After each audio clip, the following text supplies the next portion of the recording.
Começando nosso culto de adoração a Deus, com alegria, com devoção ao nosso Deus. É um momento onde a gente tem para poder louvar o Senhor, engrandecê-lo, sobretudo, agradecer a Deus por tudo que Ele tem feito por nós, pelo seu cuidado, pela sua mão estendida, pelo seu sustento, pelo seu nosso refúgio, e como a palavra diz, a nossa fortaleza.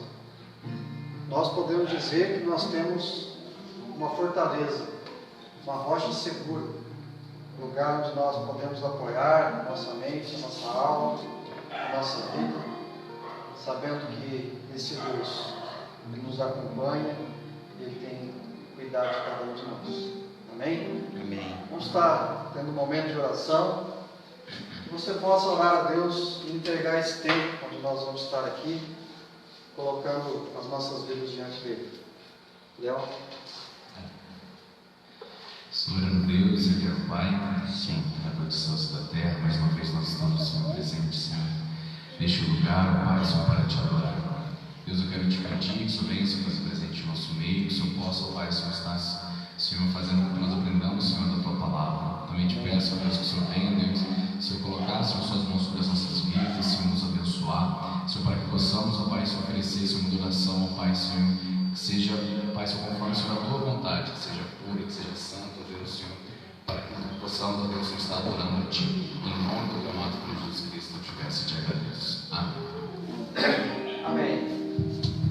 Vamos estar lendo um verso da palavra de Deus. Abra comigo aí a sua Bíblia. Isaías, capítulo 65. Quer mudar, Denise? Eu não parei.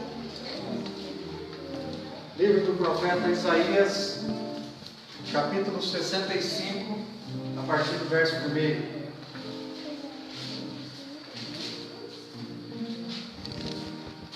Isaías 65, versos 1 e 2, nós vamos estar lendo. Irmãos, esse texto escrito pelo profeta nos fala a respeito do sentimento que o próprio Senhor Jesus tem por mim e por você. Eu queria que a gente lesse junto esse primeiro verso, que é bastante interessante, onde o próprio Deus se revela a nós. Vamos ler junto? Fui buscado pelos que não perguntavam por mim. Fui achado por aqueles que não me buscavam. A um povo que não se chamava do meu nome. Eu disse: eis-me aqui, eis-me aqui. O Senhor Jesus diz: eu fui achado por um povo que eu nem imaginava, que não, eles nem perguntavam se eu existia. Foi esse povo que me achou. Eu fui achado pelos que não perguntavam por mim, porque não me buscavam, a um povo que não se chamava do meu nome. E eu disse: eis-me aqui. Quem são esse povo, irmãos? Somos nós, ditos gentios, mas hoje, pela graça do Senhor nosso Deus, o corpo de Cristo, a igreja do Senhor. No verso 2, ele diz assim: estendi as mãos todo dia a um povo rebelde, que anda por caminho que não é bom, seguindo os seus próprios pensamentos. Ele está falando da nação escolhida, do povo judeu, do povo de Israel. Ele sempre estendeu a mão para esse povo, mas que andam por caminhos tortos, seguindo os seus próprios pensamentos. Mas nós o achamos, ou melhor, Ele nos achou e Ele disse: eis-me aqui. E é esse Deus que nós encontramos, esse Deus salvador, esse Deus que transforma a nossa vida. É esse Deus que nós vamos adorar. Há um povo que não buscava, que não encontrava, mas nós podemos dizer que nós achamos ao Senhor, e é esse Deus que nós vamos adorar. Amém?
Grandioso Deus, eterno Pai, diante da Tua presença, ó Deus, estamos aqui nessa noite, ó Pai, com os nossos corações voltados ao Senhor, para aprender mais, ó Deus, da Tua palavra, conhecermos mais um pouco de Ti, ó Pai, que o Senhor esteja fortalecendo as nossas vidas, aumentando a nossa fé a cada dia, ó Deus. Entregamos as nossas vidas aqui nessa noite, Pai, pedimos para o Senhor dar discernimento, sabedoria para cada um de nós, ó Deus, e que possamos, ó Pai, crescermos em espírito e em verdade com o Senhor Jesus, ó Deus. Ajuda-nos, ó Pai, a entender tudo aquilo que o Senhor tem preparado para nós, ó Pai. Usa, Senhor, o Ricardo nessa noite, através da Tua palavra, através do Seu Santo Espírito, ó Deus, para falar conosco, Pai, e que possamos sair daqui, ó Deus, diferente de como entramos, que possamos sair daqui nessa noite, renovados do Seu Espírito Santo, Pai. Muito obrigada por essa noite. Por isso eu oro e agradeço em nome de Jesus.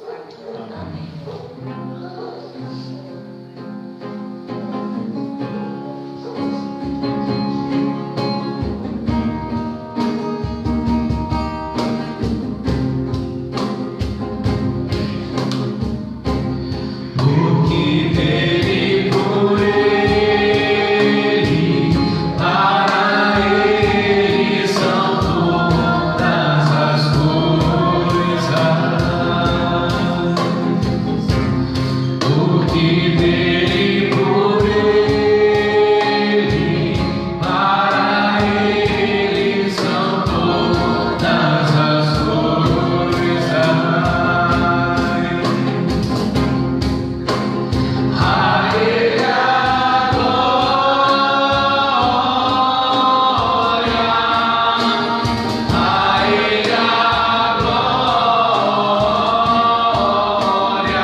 Senhor nosso Deus e Pai, obrigado por mais esta oportunidade que o Senhor está nos dando de estar mais uma vez na sua casa para louvar e engrandecer o seu nome.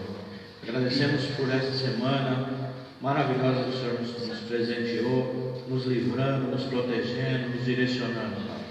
Perdoa as nossas falhas, perdoa os nossos pecados, Senhor. E que o Senhor esteja conosco nesta noite, esteja também com o nosso irmão Ricardo, onde será ministrada a palavra, a sua palavra, Pai, que servirá de alimento para nós, Pai. Que o Senhor esteja também com o pastor Davi e a sua esposa, abençoando eles na volta para casa, e que tudo é pela vontade do Senhor. Por isso nós louvamos e agradecemos o seu nome, em nome de Jesus. Amém.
Deus e meu Pai, mais uma vez estamos entrando em Tua presença.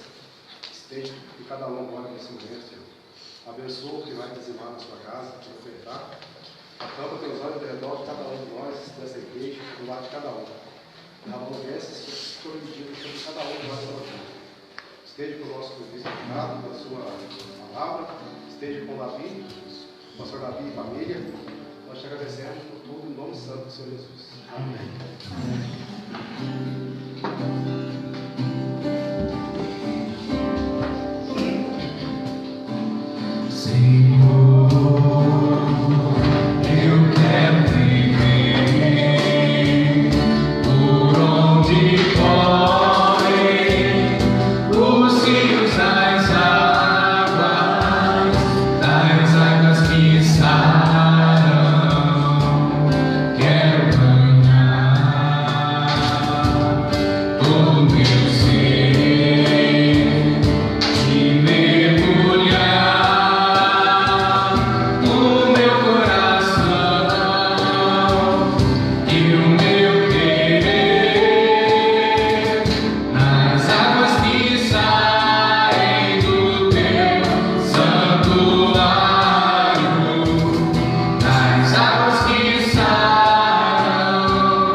Vai ter salinha? Pode vir aqui à frente, então, os versos, para a gente poder orar.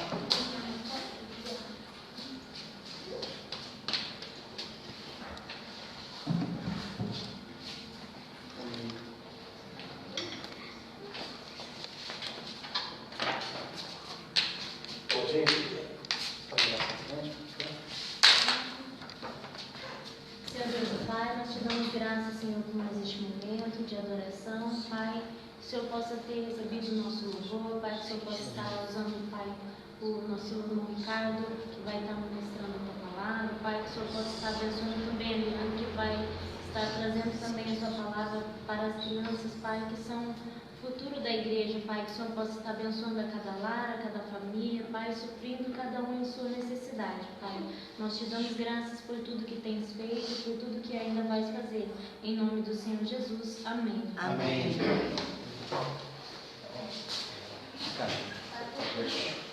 Está aberto.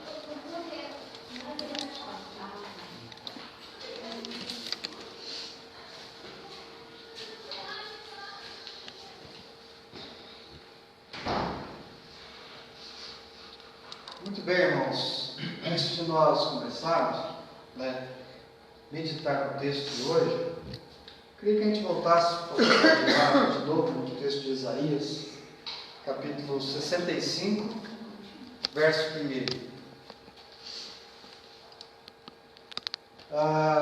Quando nós olhamos para esse verso, para esse versículo,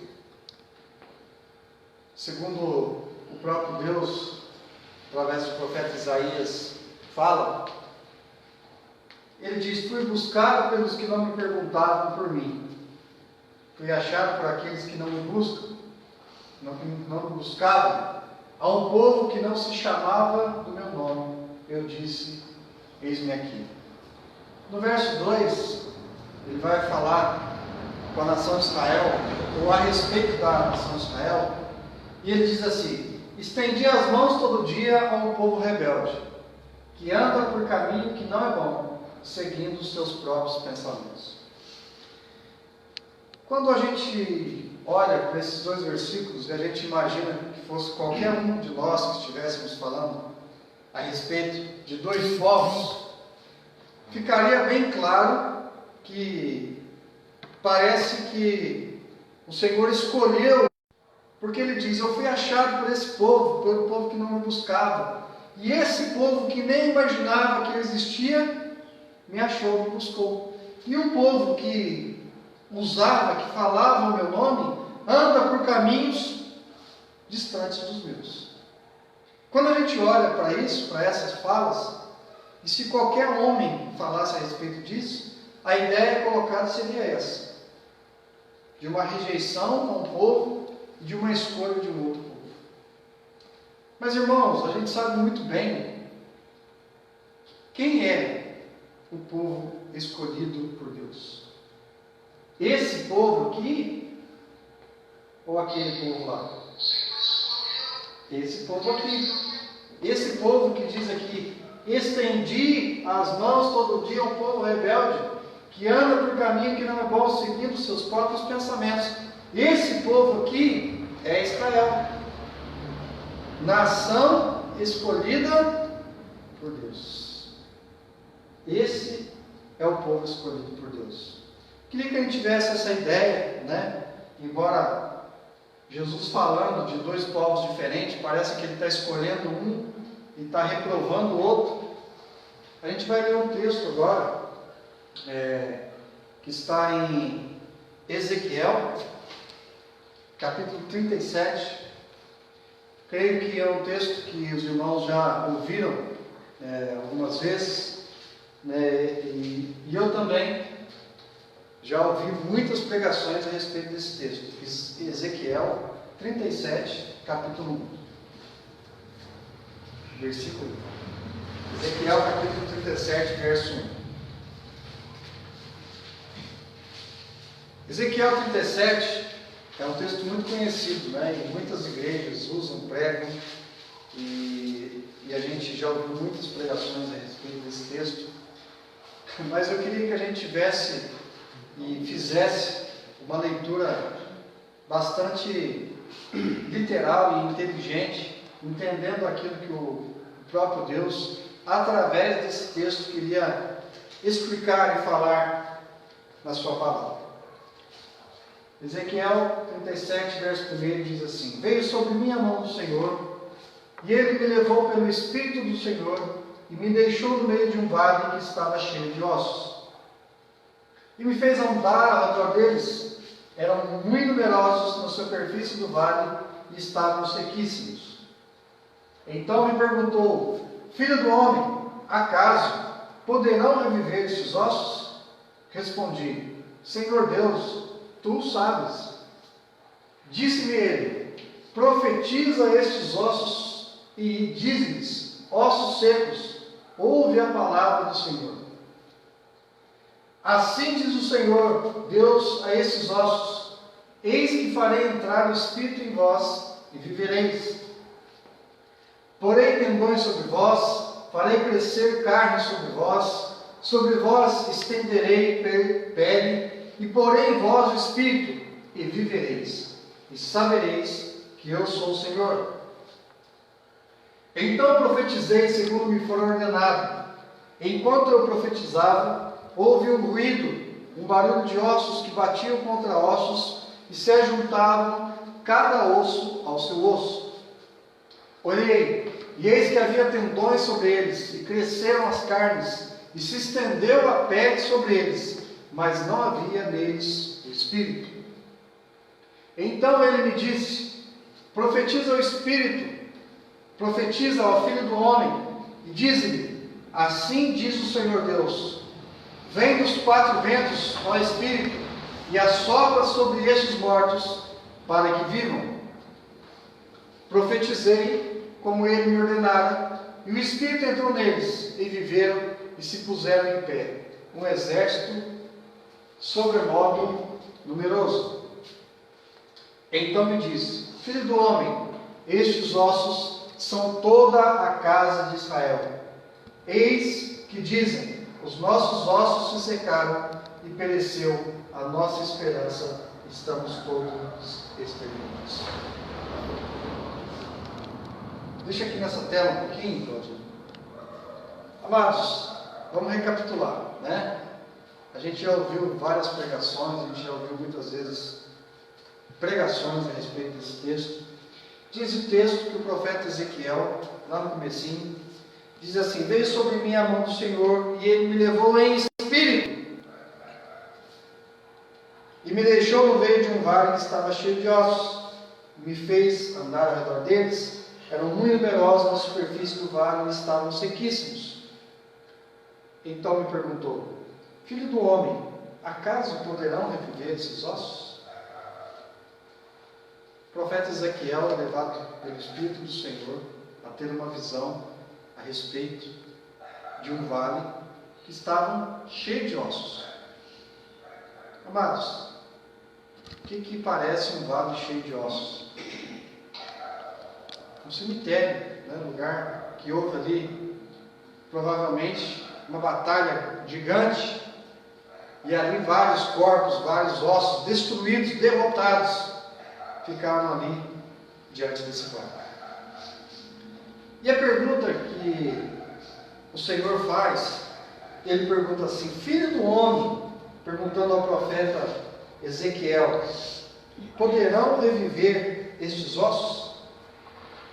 Será que um monte de osso velho, sequíssimo, a ideia de sequíssimo ou seja, ossos que já estão há muito tempo ali, ossos que estão jogados ali, podem então esses ossos voltar a viver? Deus pergunta para o profeta. E o profeta, né,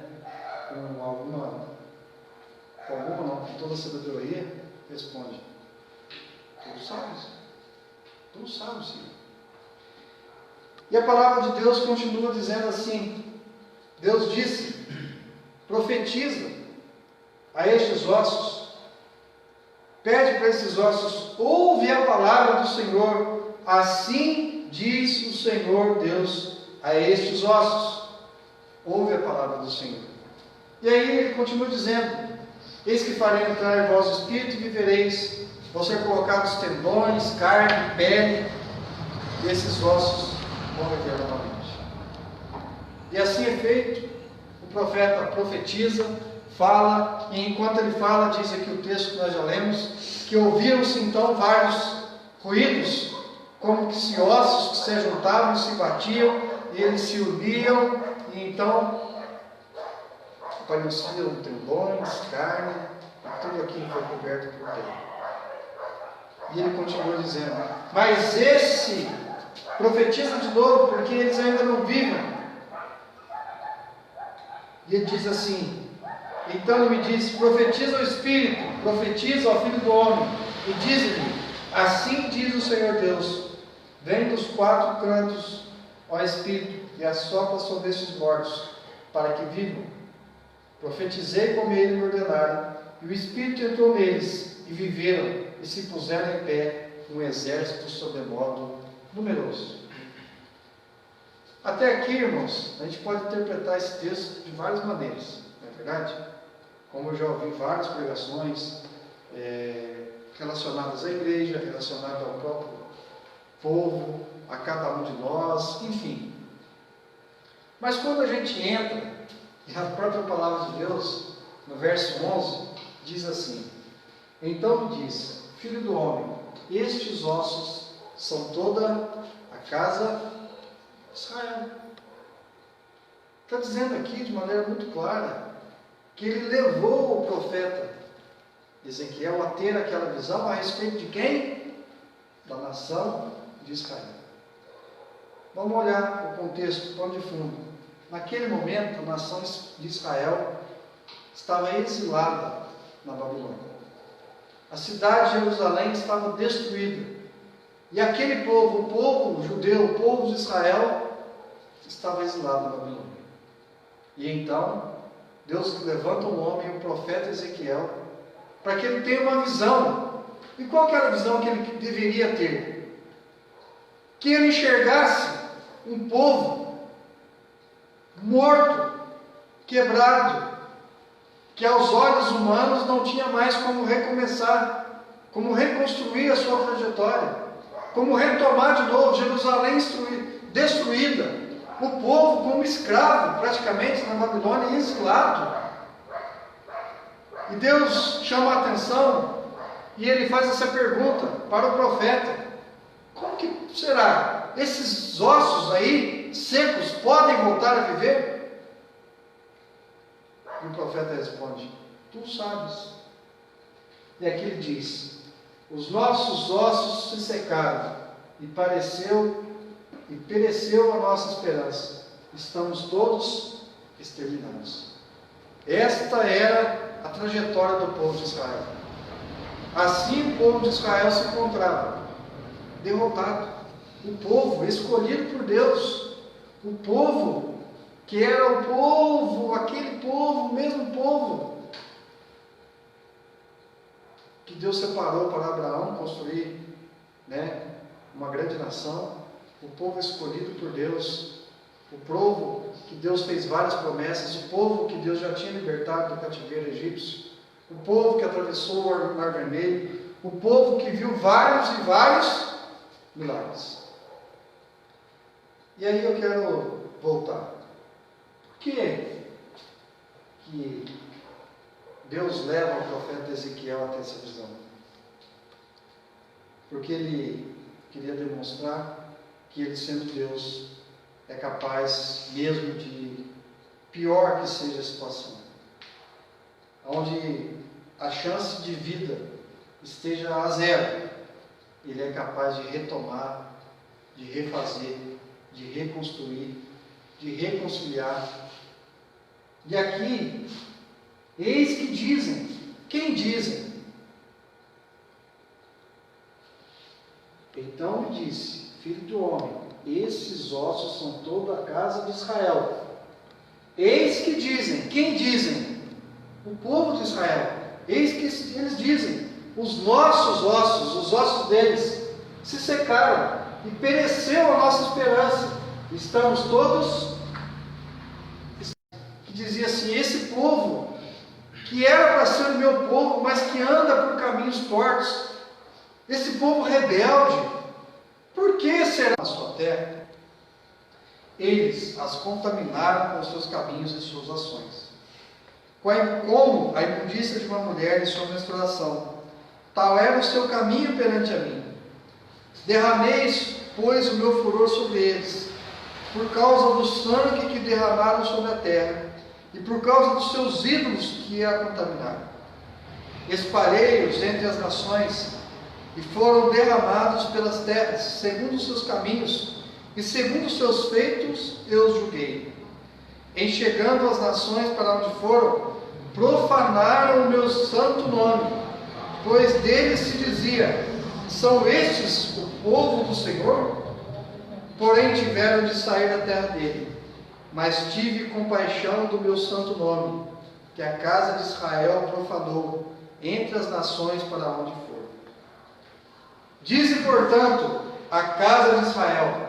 Muito importante isso aqui. Aqui está a resposta. Assim diz o Senhor Deus: não é por amor de vós que eu faço isso, ó casa de Israel, mas pelo meu santo nome, que profanaste entre as nações para onde fostes. Vindicarei a santidade do meu nome, do meu grande nome, que foi profanado entre as nações, o qual profanaste no meio delas. As nações saberão que eu sou o Senhor, diz o Senhor Deus, quando eu vindicar a minha santidade perante ela. Sabe por quê, irmãos, que Deus escolhe ter compaixão? Porque parece que Deus tem um olhar tão benevolente para o povo de Israel? O texto está nos respondendo. Volta para mim, Claudinha, no 22, por favor. Dize, portanto, a casa de Israel, fala para eles, assim diz o Senhor Deus, não é por amor de vós que eu faço isso, ó casa de Israel, mas pelo meu santo nome que profanaste entre as nações, para onde fostes. Sabe por quê que Deus é tão benevolente? Porque Ele cumpre com a sua palavra. E existe uma promessa, existe ainda, né? Uma promessa para o povo de Israel. E não importa o que eles façam, Deus cumpre com a sua palavra. E o povo de Israel, quando a gente vai olhar na trajetória deles, é um povo que oscila muito entre altos e baixos. E posso dizer que até mais em baixos do que altos. Mas a gente não deve ficar feliz com isso não, irmãos, porque nós, como igreja de Deus, o nosso comportamento, às vezes, chega a ser pior. Porque às vezes a gente diz que conhece a Deus, a gente diz que ama a Deus, mas não trata Deus da forma que deveria tratar. Não reconhecemos tudo que Deus tem feito. E o povo de Israel ainda rejeita.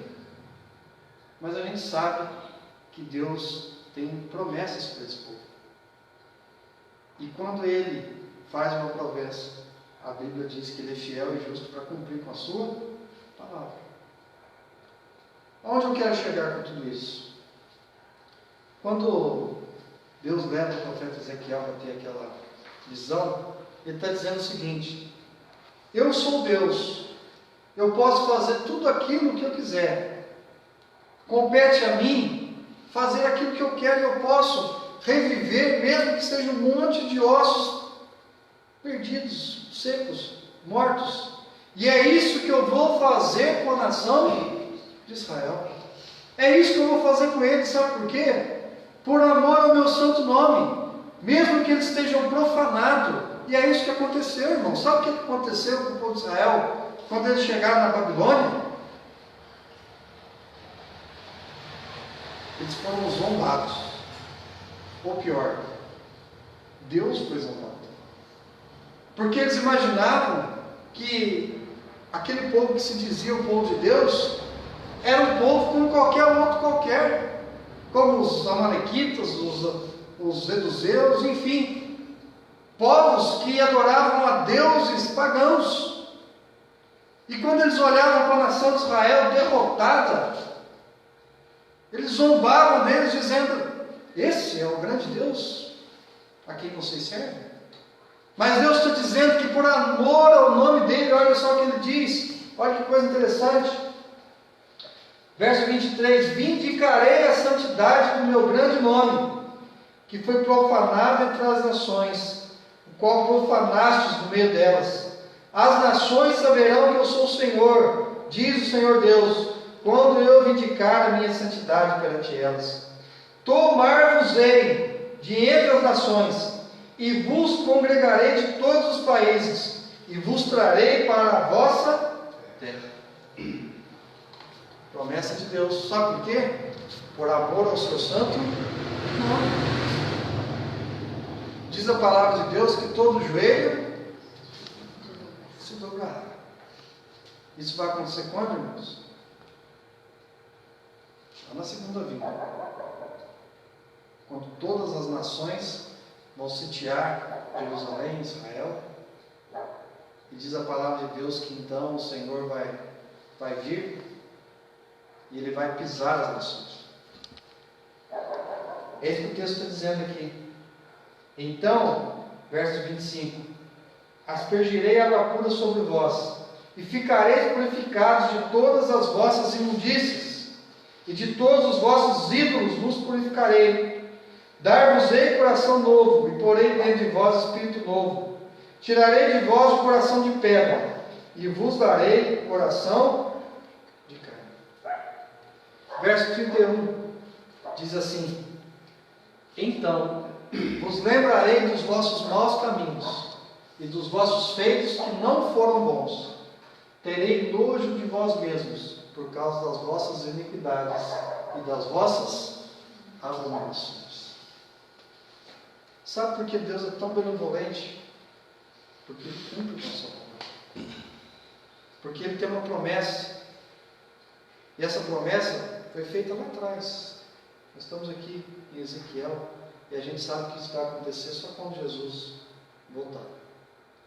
Mas Ele cumpre com a sua palavra. E o que isso serve para aplicar na nossa vida hoje? Amados, o mesmo Deus que tem promessas para a nação de Israel, para um povo que a gente vê na Bíblia, né, que tropeçou tanto, para um povo que, como nós lemos lá atrás, o povo que deveria buscar a Deus, que deveria encontrar a Deus, que deveria falar de Deus, mas esse povo andava por caminhos tortos. Qual é a promessa para nós? Como que fica? No que nós temos então que nos espelhar? Nesse mesmo Deus, que tem as mesmas promessas para nós como igreja. A promessa para Israel é de um arrependimento, lá no final. E a promessa para nós, irmãos? É a salvação, é a graça, é o arrebatamento, é uma vida eterna com Deus. O mesmo Deus que cumpre as suas promessas pelo seu nome, é o mesmo Deus que cumpre as promessas que Ele fez para mim e para você. De nós termos uma pátria celestial, de nós sermos como o próprio Jesus é, termos um corpo glorificado, vivermos uma vida plena com o Senhor. Será, irmãos, que a gente parece que às vezes não entende bem claramente o propósito da salvação? O que é o propósito da salvação? Nós somos gentios. A nação escolhida por Deus é Israel. E esse povo rejeitou o Senhor. Mas ele diz: aqueles que não me buscavam, aqueles que nem sabiam que eu existiam, me encontraram, e diz: eis-me aqui, eu estou aqui. E quando Jesus subiu, ele diz: eis que estarei convosco todos os dias da vida. Eu queria abrir um texto que está no Evangelho de João,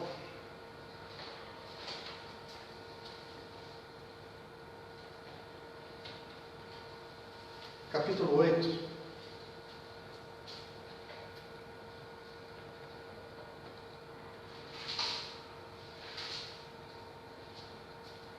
verso 31. Nós vamos ler do 31 até o 47. Jesus, sendo questionado pelo povo judeu, ele faz uma explanação bem interessante disso tudo. Disse, pois, Jesus aos judeus que haviam crido nele: se vós permanecerdes da minha palavra, sois verdadeiramente meus discípulos, aos convertidos, e conhecereis a verdade, e a verdade vos libertará. Ele está falando para aqueles que crerem. Se vocês crerem em mim, na minha palavra, vocês são meus discípulos, e vocês vão conhecer a verdade, e a verdade vos libertará. Libertará do quê? Do pecado, da escravidão, de tudo aquilo que eles estavam vivendo até então. 33. Responderam: somos descendência de Abraão, e jamais somos escravos de alguém. Como dizes tu, serei livres? Eles não entenderam. Ué, nós não somos escravos, nós somos povo escolhido por Deus, nós somos a descendência de Abraão. Olha, nós somos o povo escolhido de Deus. Olha o que Jesus diz.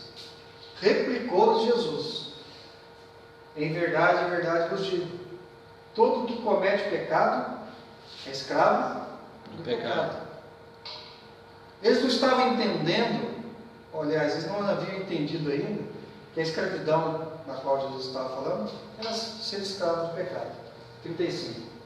O escravo não fica sempre na casa, O filho, sim, para sempre. O que ele está querendo dizer? O pecado nem sempre permanece. Nem todo que peca continua lá. Mas aquele que é filho, realmente, nascido de novo, transformado, que é discípulo dele, fica para sempre. 36. Se, pois, o Filho vos libertar, verdadeiramente sereis livres. De quem que ele estava falando? Dele mesmo. Olha só, se, pois, o Filho, eu, o próprio Jesus, vos libertar, os judeus, verdadeiramente sereis livres. 37. Bem sei que sois da descendência de Abraão, povo judeu. Contudo, procurai-vos matar-me, porque a minha palavra não está em vós. 38. Eu falo das coisas que vi junto de meu pai. Vós, porém, fazeis os que vistes em vossos pais. Está falando da descendência. Eles estão se vangloriando por serem descendentes de Abraão. E o próprio Jesus está dizendo assim, ó, eu falo das coisas que vi junto de meu pai. Quem? De quem? De Deus. Eu falo das coisas de Deus. Vós, porém, fazeis os que vistes de vosso pai, pecadores como eles. Ok? 39. Então lhe responderam, nosso pai é Abraão. Disse-lhe Jesus, se sois filhos de Abraão, praticai as obras de Abraão. 40. Mas agora procurais matar-me, a mim que vos tenho falado a verdade, que ouvi de Deus. Assim não procedeu Abraão. Olha só, ele está dizendo que era filho de Abraão, se vangloriando de tudo isso, mas procuravam matar o Cristo. E Cristo diz, mas agora que querem matar-vos a mim, que vos tenho falado a verdade que ouvi de Deus. Assim não procedeu Abraão. Abraão era alguém que temia a Deus. E aquele povo estava então, por consequência, escravo do pecado. Irmãos, olha como Deus, olha como Jesus, sendo Deus, ele sempre conseguia provar aquilo que ele falava. E eles mesmos puxaram a corda no pescoço. Eles se vangloriavam por ser descendência de Abraão, mas não praticavam aquilo que Abraão praticava. E eles mesmos disseram, assim não procedeu Abraão. Verso 41. Vós fazei a obra de vosso pai. Disseram eles, não somos bastardos, temos um pai que é Deus. Aí já mudou, já falaram então que era filho de Deus. 42. Replicou Jesus, se Deus fosse de fato vosso pai, certamente me havíeis de amar, porque eu vim de Deus, e aqui estou, pois não vim de mim mesmo, mas ele me enviou. 43. Qual a razão por que não me compreendeis a minha linguagem? É porque sois incapazes de ouvir a minha palavra. 44. Vós sois do diabo, que é vosso pai, e quereis satisfazer-lhe os desejos. Ele foi homicida desde o princípio, e jamais se firmou na verdade, porque nele não há verdade. Quando ele profere mentira, fala do que lhe é próprio, porque é mentiroso e pai da mentira. 45. Mas por que eu digo a verdade, não me credes? Quem dentre vós me convence de pecado? Se vos digo a verdade, por que razão não me credes? 47. Quem é de Deus, ouve as palavras de Deus. Por isso, não me dais ouvidos, porque não sois de Deus. A gente precisa entender, irmãos, que quando a gente olha para a palavra de Deus, e o próprio Jesus falando, o que ele quer demonstrar? Que Deus tinha um plano. Desde lá da fundação do mundo a gente sabe disso. E o plano é que um povo, por várias e várias vezes, desvia de Deus, das coisas de Deus, da palavra de Deus, tivesse a oportunidade de reconciliar com esse Deus. Porque Ele é misericordioso, Ele tem misericórdia, Ele olha para nós e a palavra não é pena. mas é graça na dor. Ele olha para nós com amor.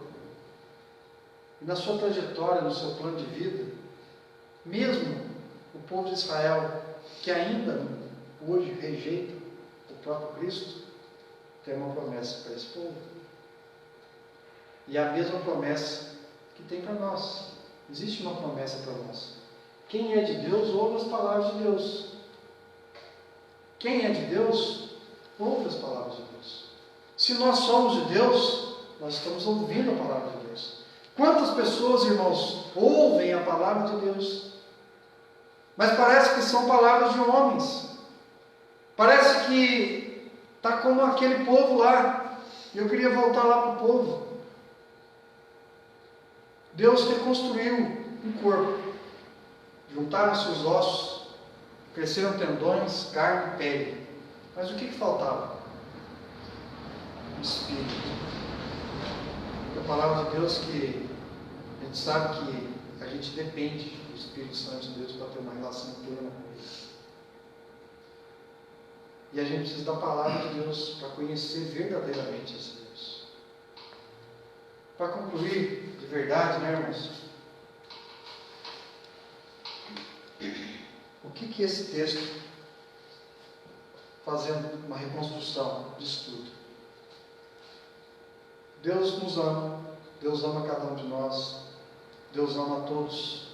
Deus tem um plano de reconciliação tanto para gregos como para judeus. Os judeus vão ter a oportunidade de se reconciliar com Deus. E nós temos a oportunidade, como o próprio Jesus falando com os judeus: olha, vocês dizem que são meu povo, mas ele diz que eles eram filhos de quem? Do diabo. Olha só. E ele termina dizendo: quem é de Deus, ouve as palavras de Deus. Amados, aqui nós temos que dar ouvidos a Deus e a sua palavra. Amém. Porque quando a gente obedece a palavra de Deus, quando a gente crê em Deus, quando a gente entende o plano de Deus, Deus pode fazer maravilhas na nossa vida. Se Ele queria fazer maravilhas para um povo rebelde, um povo que adorava ídolos, mas por nome de quê? Da sua palavra, pelo seu nome, Ele decidiu fazer isso. E Ele decide fazer isso porque Ele nos deu o seu Filho amado. Maior prova de amor, né, irmãos? Dar o seu Filho amado, unigênito, é a palavra de Deus. Porque Deus amou o mundo de tal maneira que deu o seu Filho unigênito, para que todo aquele que nele crê tenha vida eterna. É só isso, irmãos.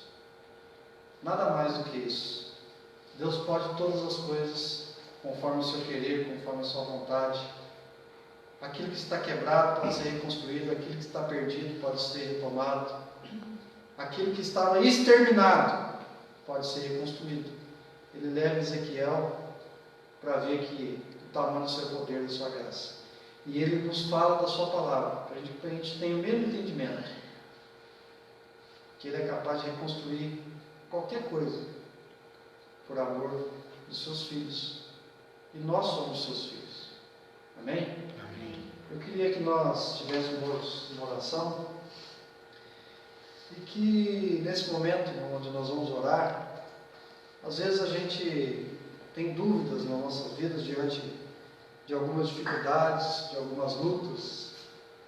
Às vezes a gente questiona se está faltando algo, se Deus está longe, se as nossas orações não estão sendo ouvidas. Às vezes a gente questiona se uma doença, às vezes a gente questiona se uma dificuldade financeira, às vezes a gente questiona se há algo tão difícil na nossa vida. E a palavra de Deus diz que aqueles que ouvem a palavra de Deus são realmente filhos de Deus. E aqueles que a gente pode dizer que nem Deus, que a gente nem imaginava, foram aqueles que encontraram o Senhor. E Ele diz: eis-me aqui.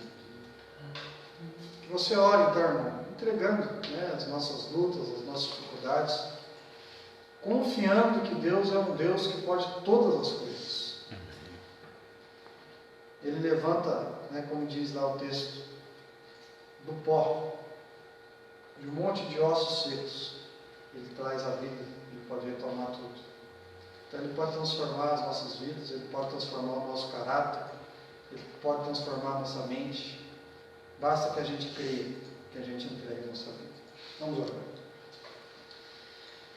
Senhor Deus e Pai, nós te bendizemos. Sim, Nós nos alegramos porque o Senhor não muda, o Senhor é o mesmo Deus eternamente.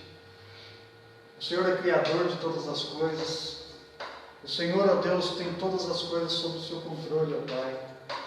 E cabe ao Senhor decidir conforme o teu querer, a tua vontade, aquilo que o Senhor tem determinado para cada um de nós, para as nossas vidas. Nós temos o privilégio, Deus, de como filhos, crer no Senhor e na sua palavra. Ó Deus, nós somos achados, encontrados, perdidos, e como diz lá em Efésios, nós estávamos mortos, ó Deus, em nossos pecados, em nossos delitos. Mortos, ó Deus, como aqueles montes de ossos secos. Mas diz o Senhor que o Senhor é o caminho, a verdade e a vida. Ó Deus, e nós entendemos que crendo no Senhor, ó Deus, confiando no Senhor, em Ti, ó Pai, nós somos mais que vencedores. Amém. Ó Pai, obrigado por podermos entender a Sua palavra. Obrigado, ó Pai, por termos acesso à Tua palavra. Obrigado, ó Deus, porque é a Tua palavra que nos dá fé. É a Sua palavra, ó Deus, que nos ensina como depender e amar ao Senhor, Pai.